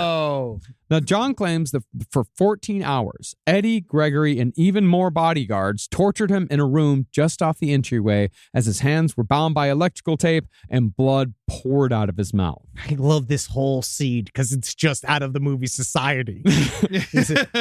By John's estimate, 60 to 70 people paraded by as all this was happening, and not a one of them, even the people he knew, waved hello. Oh, yeah? No one said hi? No one said hi. No one said hello. How you doing? Oh, John? John, hello. Hello. Hi. Nash, got your tongue? Here, however, is where things get murky. John, of course, gave up the Wonderland gang. But after the torture was over, John claimed that Eddie gave him a direct order to return to Wonderland Avenue, saying, quote, Bring me their eyeballs in a bag. that's a pretty good line. That's pretty good. If John accomplished this, Eddie said, all would be forgiven. It's like that. It's just like that. That's it. That's all you gotta do. That's all you gotta do. That, however, is not what John told his wife, Sharon. That's what John said in his autobiography. Now, Sharon hadn't seen John for about 3 months by this point, but at 3:30 a.m. on July 2nd, the night of the Wonderland murders, John Holmes showed up on her doorstep with his clothes ripped and his entire body covered in blood. Now, John claimed at first that he'd been in a car accident, but when Sharon tried administering first aid, because if you'll remember, she was a nurse, she found that he had no cuts or abrasions. This also refutes John's story that he was tortured. It was more of like a theoretical car accident. You know what I mean? A philosophical car accident. Most likely, John gave up the Wonderland before he and Dials even left the fucking liquor store. This is our theory, Yeah. is that when he saw Dials and Dials was like, is that Eddie's ring? He's like, the Wonderland gang is at 8673. You know what I mean? He just immediately doing that. They're right there. Honestly, I bet you they're asleep right now. Yeah. And then they went back to the house, and then he was just. I imagine that. I do think that some of the scene with Eddie Nash did happen. I do think him ranting and raving, there being a bunch of people there, but Scott Thorson technically backs it up, right? Yeah, Scott Thorson does back that up at least. Yeah, Oh, okay. he did go there, but the idea of a parade of torturers, that the only way that John Holmes's will could ever have been bent how could he possibly snitch on his best friends? Those are my friends, my compatriots, my comrades. No. Also, pistol whipped by a 357, a skinny guy like that, he's out. It's right It's there. done. It's like Right getting there. hit with Yeah, a police baton. Yeah, it's done right there. Yeah. Well, as Sharon later told it, John told her that he told Nash where the Wonderland gang lived and how to get there. He just told her. I'll yeah. drive you. I'll drive Right you. down the street. 5 minutes. You wouldn't believe how fast we got back to our house after robbing you. Honestly, take a bike. Nash then sent John with 3 men over to the Wonderland house to get revenge and retrieve Eddie's loot. According to John, as one of Eddie's guys held a gun to John's head to make him watch, the other 2 made sure that the revenge murders were as brutal as possible by beating all but one person in the Wonderland house to death with steel pipes. The only one who survived did so only by the grace of God and still had such severe brain damage that she could never testify as to what happened that night. Woo! That whole scene, if you go, not to, it's really fucked up. Yeah. But if you watch, there's a whole walkthrough of the crime scene. These guys got it's more than a horrifying. hit. It's more, it's absolute. It's a message. It's utter revenge. To everybody. Yes. To the entire city. Yes. Yeah. The Wonderland gang had been so thoroughly beaten that the steel pipes threading had been imprinted on their skin and even on their bones. Damn. On their bones! On their bones. Yeah. Their faces were completely unrecognizable, and their heads had been bashed in with such fury that chunks of brain were stuck to the ceiling. There was so much blood that homicide detectives later described it as appearing as if someone had taken buckets of the stuff and thrown it all over the walls and carpets.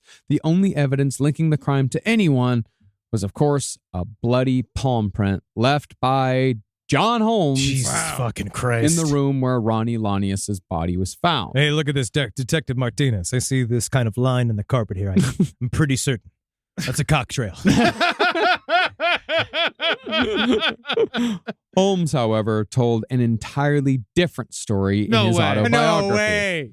He said that Eddie Nash forced him to return to the Wonderland house after the murders to set him up for the massacre. Oh, yeah. John claims that he did what he was told and walked through the crime scene. And indeed, his account of the crime scene in his autobiography is incredibly graphic. He said that a trail of blood led from the door to the master bedroom, and John claimed that when he walked in, a long shape was twisted in the sheets. The body was intact, but the head was split open and the face was pulverized into a mush. God damn. Based on the clothes and hair, John recognized that the body belonged to Ronnie Lanius. My best friend. My Ronnie. That was my Ronnie. We'll never find out if he killed those 30 people. I can't believe he committed suicide like this. John then walked up the stairs where he found the owner of the home, Joy Miller, lying on the ground in the house coat she always wore. This was the only thing that identified her, because her face, as John put it, looked like it had gone through a shredder. As far as Billy Deverell went, it appeared to John as if his brains had literally exploded. That's how hard he'd been hit. Nothing remained of anyone's head. This is how John wrote it. Yeah. He said everyone's head was just slime. God damn. Man. He estimated everyone had been struck 40 to 50 times, but I don't know what forensics John Holmes is pulling on to come to that number. I actually believe him in this situation because he's not creative enough to give him a metaphor. Yeah, it really is. Yeah. He didn't get a creative fiction like a doctorate. So you think it was Giles that did this? Probably. Dials. Dials. Yeah, Yeah. yeah. You're thinking of Jay Giles' band. Yes. Yeah. Oh, He always is. Most likely, yeah. Most likely it was Gregory Dials and like two other guys. Because Yeah, Nash, two other Nash guys had over- guys. Yeah. Yeah, because honestly, also, I wonder if, Gregory, I don't want you to get your hands dirty in all this. All right? You're my friend. They put a rug over my head. I know. I know, okay? But you're my very, very mean butler, best friend, and husband. Okay, so we need to hold this together. Yeah. And it's also, Henry brought up this possibility too, is that it's possible that they may have made John Holmes kill one of these guys, or at least bash him in the face a few times. My theory is that at one point, because he had a bloody handprint on a bed, right? And what it looked like was that he was bracing himself to probably strike something. It was like literally, it was a weight-bearing thing. He was over a bed over one of the victims. So I think that what Ronnie they probably... Lanius. This Ronnie Lanius, I think that what they did was that at some point, they were like, now you're going to take a swing. They were probably all already dead. Yeah. And he's like, now you're going to do it. So now you directly are involved in this. Or they just grabbed his fucking hand and put it in the blood and put it on the wall and said, relieve him. Yeah, exactly. Yeah. To frame you with literally being like, we're going to put this all on fucking you. Mm-hmm. We're going to make it look like you were a serial killer and that you fucking had a Freemason breakdown and you killed all of your buddies in a scheme of your own. Yep. Now, it was an open secret amongst the LAPD Vice Squad that John Holmes was running drugs for the Wonderland gang. But if you'll remember, John was protected because he'd been an informant for the pornography squad. Even after the murders, though, John's contact was still reluctant to give him up, even though it had been years since he'd provided any information. It soon became obvious, however, that John was no longer the high-rolling snitch that he once was. And see, the bodies were found by of course, it's a guy who's coming to mow the lawn. These poor guys. Yeah. It's always that. It's always a the guy. jogger. Yeah. It's always somebody who's literally getting too old for this shit. Yeah. That shouldn't have to be pulled into one last traumatic crime scene for the rest of their lives. Yeah, he just looked in the window and saw a bunch of dead bodies and a bunch of blood. They're trying to figure out, okay, like what connections do we have? Like, okay, this is the Wonderland gang, and one of them's like, so I think I know a guy who runs drugs for these people. And that person ended up being John Holmes. Oh, yeah. So his contact tracked him down and handed him over to the two detectives in charge of what was now being called the 4 on the Floor murders. Oh, God. These cops fucking love this shit. Bob Sousa and Tom Lang. They love this fucking It's shit. so uncreative. And the 4 on the Floor murders? So you walk in, there's 4 people on the floor. And, come on. Well, these are, I believe, these are the same cops that wrote, let me make sure, Malice in Wonderland, that were just so, they just. Didn't one of them work with Furman? Am I wrong? Tom Lang. Tom Lang. Yeah, so he Tom worked Lang- on this and OJ. Yeah, Tom Lang was, one of the biggest detectives in the OJ case. Yeah. Yeah, it's, what's his spot? Tom Lang. That's fucking crazy. How nuts is that, man? That's Like- what a horrible. You can't solve shit. Well, you can't do anything. Well, these guys are so too. This whole book, Malice in Wonderland, is all just like, again, it's the same guys that were like, it's called Malice in Wonderland, which is reflecting on Alice in Wonderland, because also the name Wonderland. And it's all about how things were unfair. They were unfairly treated, and how, like, the city. That's the problem. The city held our hands, and we couldn't do our job because all we want to do is bust heads. Yeah, of course. Now, all this had occurred just before Independence Day, and right before the murders landed in their laps. Of course, these two hardball detectives, they joked, it's like, probably going to be a fucking triple axe murder in the Hollywood Hills just to fuck up our fucking weekend. I love it. Yeah. And it did. Yeah. Fucked up their weekend real bad. They were now in charge of the biggest LA homicide case since the Manson murders. This thing blew up. Of course. Now, once John was brought into custody, he said that he was ready to lay out every illegal connection he knew about in the entire pornography industry. I once met a guy from a bodega who was selling milk at $4 when it was supposed to be nationally priced at $2. What else do you need to know? Who else can I flip on? Isn't pornography legal at this point? No, it's still. Yeah, it is. It is legal. Yeah, it's legal at this point. So he's got nothing. Well, no, but it's still also like run by the mob in a lot of cases. Not in every case, but like it's a lot of mob money that's rolling through pornography. And he said he had information on mafia connections, money laundering operations in New York, Chicago, Miami, mob-related arsons. He said he knew of a former Chicago hitman who had retired to oversee porn productions in Los Angeles. Just anybody who wasn't nailed down. Yeah. The only thing that Holmes refused to talk about, though, was the Wonderland massacre itself. And since everything else sounded like bullshit and there wasn't enough to charge John with the murders, they let him go. But as Detective Lang drove John to North Hollywood to pick up his impounded Malibu, Lang looked at him and asked him point blank, off the record, if Eddie Nash was the one who did it. And John just said, yeah, Nash did it. And he said so with such sincerity that Detective Lang believed him. Oh, yeah, I feel like in the end they already knew. Yeah. They knew. They knew. They knew what's going on here, and they were just, they needed his word so they could go fucking get the search warrant and go figure out all the bullshit. Yeah. But it was one thing to say it to Lang and another to say it on the record. Definitely another to say it to a grand jury, and definitely a different thing to testify to the fact at a trial. Oh, yeah. John had no intention of sticking out his neck while Nash and his goons no doubt knew that John was talking to the police. But in what I think is the ballsiest move I think I've ever heard anyone make, John went back to Eddie's house immediately after being arrested by the police to ask for $1,000. It just takes... Dick's too big.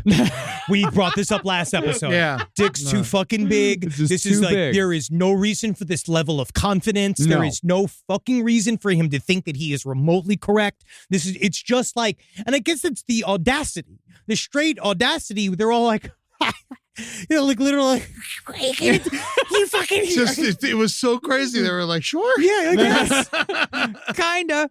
Really? I mean, Gregory Dials, like, of course, immediately dropped down to his knees, put a gun to his head. Eddie asked, why shouldn't I blow your fucking brains out right now for talking to the cops? But John bluffed. He said, somebody's like, I'm supposed to meet somebody. They know I'm here. I'm already late. If you kill me, they know that it's you who did it. And so fucking Eddie said, fine, come back in an hour and look in the fucking mailbox. So John came back in an hour, and in the mailbox, $500. Yeah. It's too nice. Too nice. He's too nice. for old time's sake, It's definitely one of those things for old time's sake. He's a romantic. And that was I guess actually in many ways, Yeah. truly. he is. He really is. I also wonder if there's it's too far for John. John's fucked. As far as Eddie's concerned, John's fucked. We planted him at the scene. Everybody knows. At this point, I'm actually fine. Yeah. Because I'm only tangentially connected by you, a freebasing moron that is talking to all these people where I got here to this point of success in America by not being a fucking moron. Yeah. And I'm faced with one. So yeah, I'll give you fucking $500 because I've already fucked you. Yeah. This is already done. And not only that, but John was asking for this money so he could leave town. Sure. And, he's like, man, just give me the money. You'll never see me again. No one will ever see me again. I'll never testify. The cops will never find me, so on and so Blah, forth. blah, blah, blah, blah. Yeah. And John used the money to skip the state of California with Dawn. Unfortunately, Dawn's still in the picture at this point. Jesus. Oh, yeah, buddy. Yeah. At this point, she had left and come back. It's a fucking horrible relationship. Yeah. But that immediately put John on the FBI's 10 most wanted list in regards to questioning over a quadruple homicide. Eventually, the cops tracked John to a shitty motel in Miami, and when he opened the door, he was still half pretending to be Johnny Wad. He said, quote, I've been expecting you. what a fucking Shit. asshole. To the cops? Yes, Oh, yeah, to yeah. the cops. Technically, that's what David Berkowitz said. Yeah. How did it take so long? What took you so long? What took you so long? Now, John was tried for the Wonderland murders, but the only evidence against him was the bloody handprint above Ronnie's bed. They had to try to convict someone, and John was all they had. Oh, yeah. But all the bloody handprint proved was that John was at the scene of the murder either during or after the act. And that was actually the argument they made. It's like, yeah, he was there, but why aren't the real perpetrators here? Why isn't Eddie Nash here? Where? John was there, yeah. And yeah, he made some mistakes. He's not the best person. I wouldn't be friends with John Curtis Holmes. Neither would you. But does that make him a murderer? I mean, that's a great public defender. I imagine it was a public defender. Definitely a public defender. It actually turned out, it's for a long time, people were like, because we can't find the name of the guy, it turned out that the public defender was just his dick in a full suit. In a suit. And he had a law book. He put a little afro on him. Yeah. Just like his own little afro. It was fun. Yeah, just always with an O face. And I too am surprised by these actions by John Holmes. Well, based on this reasoning and the paltry amount of evidence, Holmes was found not guilty. But even Not guilty. Not guilty. But even though his entire defense was Eddie Nash did it, Holmes refused to testify before a grand jury to that fact because he believed that his life and the lives of his family members would be in danger if he did so. That's a credible belief. Yes. Yes. Eventually, though, Eddie Nash was arrested on drug charges. In fact, he had 3 raids upon his house. Every time, turned up massive amounts of drugs, money, weapons, but Eddie was rich enough where he paid his bail every time. God damn. What finally kept him in jail, though, were charges of racketeering, arson, and insurance fraud. Insurance fraud is where they definitely get you. That is where they get you. Always. Tax evasion, any of that. You think he made an insurance claim on the raid? You're like, That's a business asset. That's a business move. During Eddie's drug trial, his lawyer actually tried claiming that the $1 million worth of coke in Eddie's house, it's not drug trafficking. That's for personal use. I have a problem. Okay, this is a whole thing, man. You're just arriving here in a whole fucking thing, dude. Yeah. I mean, honestly, you hang out with him for a day and you could be convinced. Yes. Okay. Oh, wow. He buys in bulk.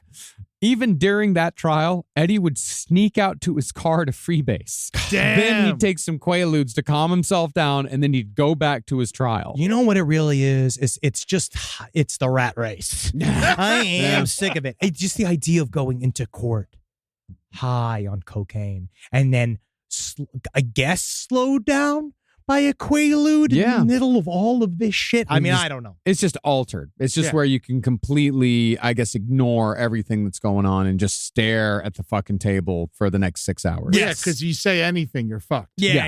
So So you have to kind of put yourself into an in-holding position. Yeah. That's what they say. Most defendants are given tranquilizers during the trial, so they won't react to anything. I want some fucking Xanax. Oh, man. Yeah. Eventually, Eddie Nash was sentenced to 8 years in prison for the drug charges, the racketeering, arson, all that shit. But not bad. But after just 2, his sentence was reduced and he was released as time served because he had a sinus tumor that needed to be removed. As the judge put it, quote, I wouldn't want to be operated on in San Quentin. Yes, it's terrible. Eddie, I love you. I need you to be doing well because, honestly, if you're not doing well, I'm not doing well. Eddie Nash, however, completely turned his life around. Yeah. He never returned to crime. At least wasn't caught for it. Yeah, at least he said he was reformed. Yeah, he was never caught again. Yeah, but he was also completely broke because his fortune had been wiped out by his daughter of all people, who scammed him out of millions of dollars through this huge. I can't even get into it. It's a fucking massive scam all on its own. But Eddie eked out an existence for the time being. Wow. Oh yeah, it comes around. What happened to Dials? Dials, we'll get to Dials in a second. Okay, cool. Sorry, I don't want to jump the gun. No, it's fine. As far as Holmes went, though, he served 11 months on an earlier theft charge, plus 110 days for contempt for refusing to testify against Eddie Nash. The theft charge was he had stolen a computer typewriter worth $8,000, and then a cop found it in his car, and he told the cop that he found it in a dumpster. This guy is I just think he's not bright. No. Yeah. He didn't even probably know his computer. No, yeah, absolutely not. It was a computer. Yeah. Computer. Well, John Holmes was finally released in the early 80s with $100 and a Volkswagen Beetle that was given to him by his lawyer. Now, that's a good lawyer. Yeah.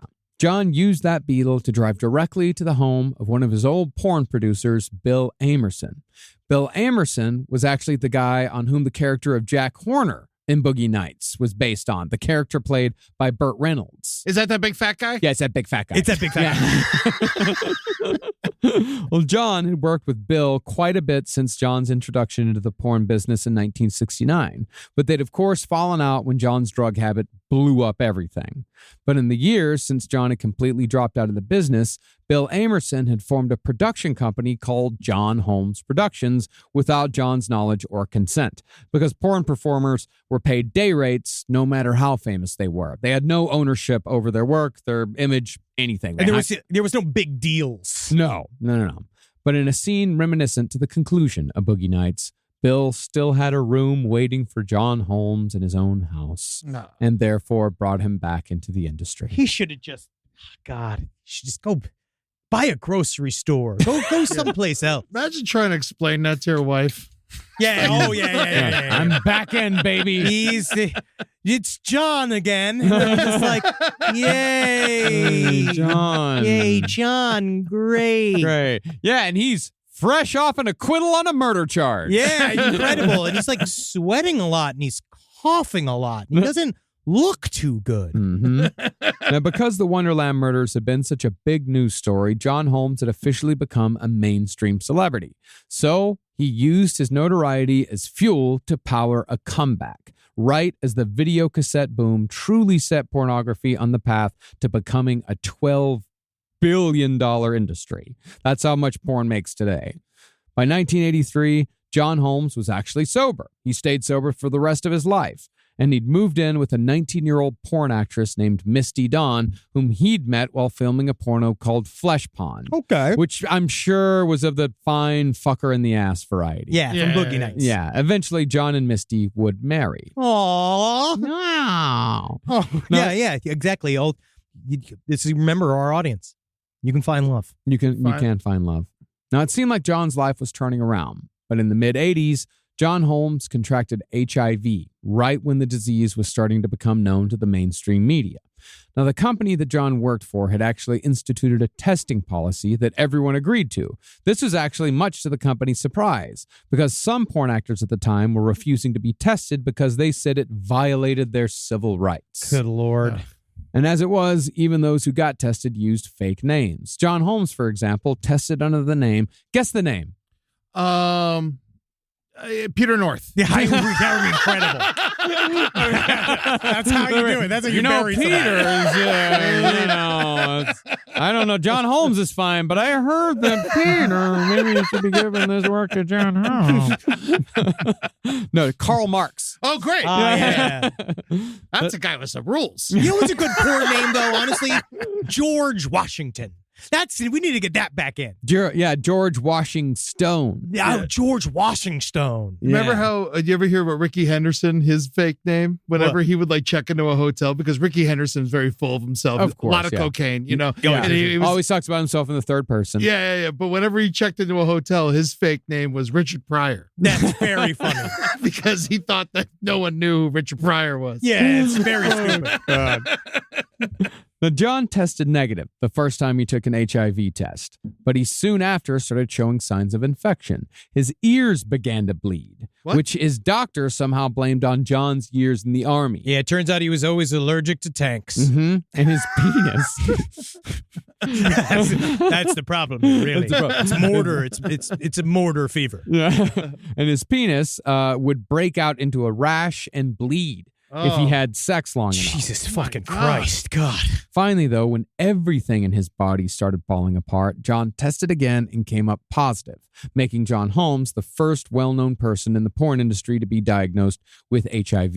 They say he was the first in the industry diagnosed with HIV, but I am sure he was not the first. He was just the first they knew about. Yeah, it was the first that didn't go missing. Yeah, and they made him the first for the story itself. Well, the porn industry did not make him the first. Well, according to Holmes's widow, though, she believed that someone in the Secret Service injected John with an AIDS needle during a trip to Washington, D.C. on the direct orders of Ronald Reagan in a bid to help destroy the porn industry from the inside out. You know, honestly, I would agree, but it wasn't Ronald.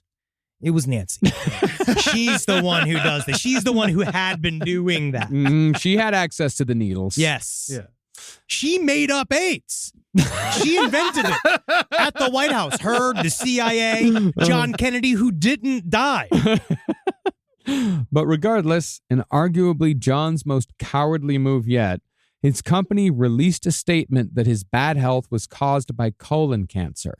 He kept performing in films with full knowledge that he had HIV. He made 12 more movies. I heard about this. Yeah, no, what a lunatic. It's like really just like it might be the worst thing he did. Yeah. Well, I don't know. It's between that and trafficking the 15-year-old girl. Yes. Oh, yeah. Yeah, it's between those two things. It's really just kind of neck and neck. Yeah. Well, the way he figured it, and he actually wrote this in his book as a defense.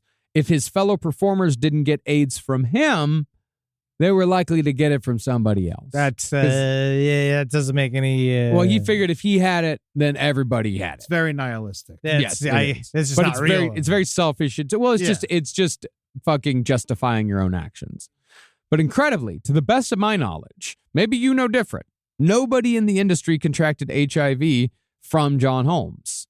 I don't know. I mean, come on.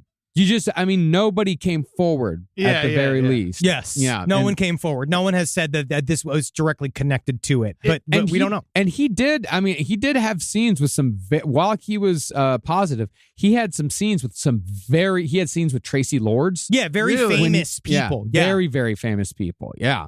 Man, that's so crazy. Now, do you think do you think he got it from the gay porn? Do you think he got it from the straight porn? Who knows? Actually, no one knows. It's kind of a mystery as to where he got it. But most likely the gay porn. The private life of John Holmes is probably where he got it. And do we really think he was sober at this point too? I mean, yeah. I mean, by all accounts, but he was pretty his sober. wife said he was fine. You know what I mean? At that point.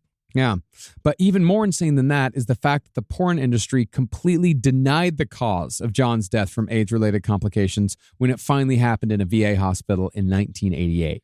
Yeah, see, it was such a dirty fucking business. They probably just disappeared you. Or if you you just had HIV. or Yeah. you walked away from it yourself, and they basically said, "Get the living fuck out of here." It's it was a very cruel time for Yeah. this. Yeah. But as John was laying on that deathbed, he was visited one last time by Detective Lang because Lang was still trying to get Eddie Nash for the Wonderland murders. See, Booper, Scott Thorson, Love that name. Oh yeah. He loved it. Booper. Booper, come here, Booper. it's again, pet. I mean, Yeah. he's a dog. Yeah. He's a little dog that looks like Liberace. Yeah. It's terrifying. Is he still around? Scott Thorson, I believe he has to be dead. I don't know. I think he might still. I feel like he has to say it was someone. 64-year young. Wow. Yep, he's still doing it. Yep. My dear God, he should Scott. go on tour. I go, well, he doesn't know how to play the piano. Get one of those ghost pianos. But I can definitely, I can identify a piano. That's a piano. That's a conga drum. Thanks, Scott. Scott Thorson had made a deal with the police to testify in exchange for clemency on a drug charge. If you'll remember, Thorson was freebasing with Eddie Nash when Holmes was brought into Nash's house by his hair. And Thorson claimed that Eddie's bodyguard, Gregory Diles, was sent to the Wonderland house with John Holmes to get revenge. In this scenario, John probably covered the Wonderland gang with the Magnum while Gregory Diles beat them to death one by one. Or Diles met more of Nash's men at the scene. Either way, Diles and Holmes went to Wonderland together. Okay. But of course, John refused to get involved even at the end of his life, and he died a month after Detective Lang's plea. Just before dying, though, John made one last request to his wife. Was it to get a priest to come and help me with my way to heaven? No, it was not that. He asked her to view his naked body right before it was rolled into the cremation chamber, just so she could make sure that nobody had cut off his dick. This and is kept real. it for It themselves. sounds like it was about to fall off. Yeah. Apparently, and this is corroborated by both Don and Sharon, John had a lifelong fear of someone cutting off his cock after his death as a keepsake, sideshow, or medical curiosity. They Like shoulda they did gave it with a- Rasputin's Or penis. they thought they did. Well, thought they did. Yeah. Yeah. I was going to say they should have gave it its own coffin. Yeah, that would be incredible. Its own tombstone. That was the only part of him that was successful. His penis was the only thing that worked in any way, shape, or form in his life. It's the only thing that made people happy. Yep. Everything else was awful. But nobody touched the thing. And after the cremation, John's ashes were scattered out over the ocean. As far as Eddie Nash went, he and Gregory Diles were both tried in 1988 for the Wonderland murders based on Scott Thorson's testimony, just 6 months after John's death. Both men, however, were found not guilty, which technically makes the Wonderland murders an open case to this day. That's one of the only cases we've ever covered that has a fucking this is an unsolved case, technically, even though we kind of know what's going on. But We definitely know what happened. But this whole fucking story is just so fucking. I'm so glad I'm so glad it's not me. That's what the detective, Lang, he said, like, yeah, people fucking always act like these Wonderland murders is like some fucking big mystery, like it's aliens, a Bigfoot, or some shit like that. We know who fucking did it. We know who fucking did it. It was fucking Eddie Nash. He's so mad about it. Actually, I was looking at some of this evidence. What if it's the Loch Ness Monster? Get out of here, Detective Creepy. Imagine the size of Dial's gloves that he wore. Oh, yes. They were baseball mitts. Yeah, garbage bags. Garbage bags. Well, thank you so much, Eddie.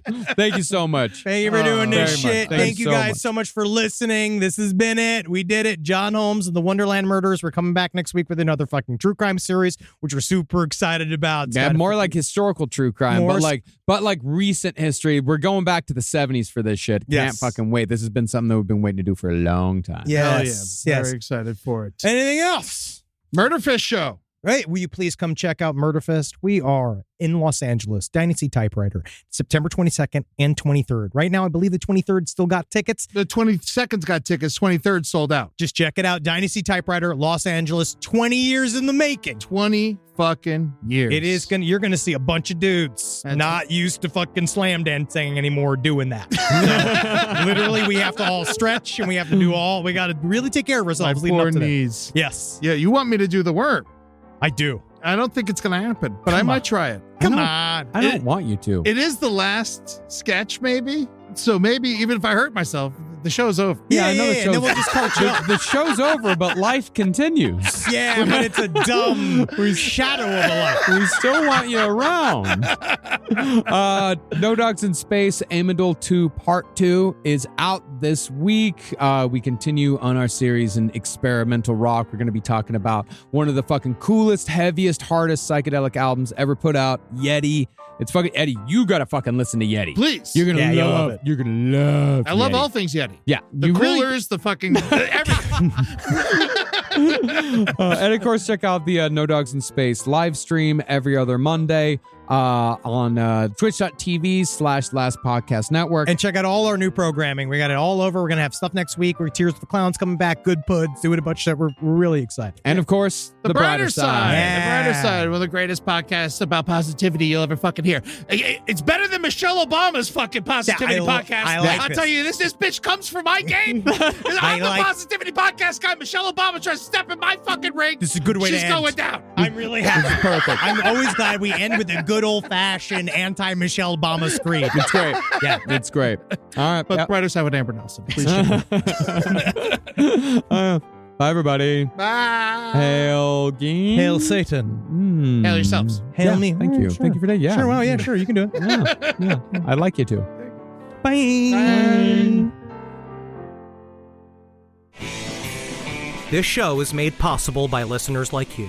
Thanks to our ad sponsors, you can support our shows by supporting them. For more shows like the one you just listened to, go to lastpodcastnetwork.com.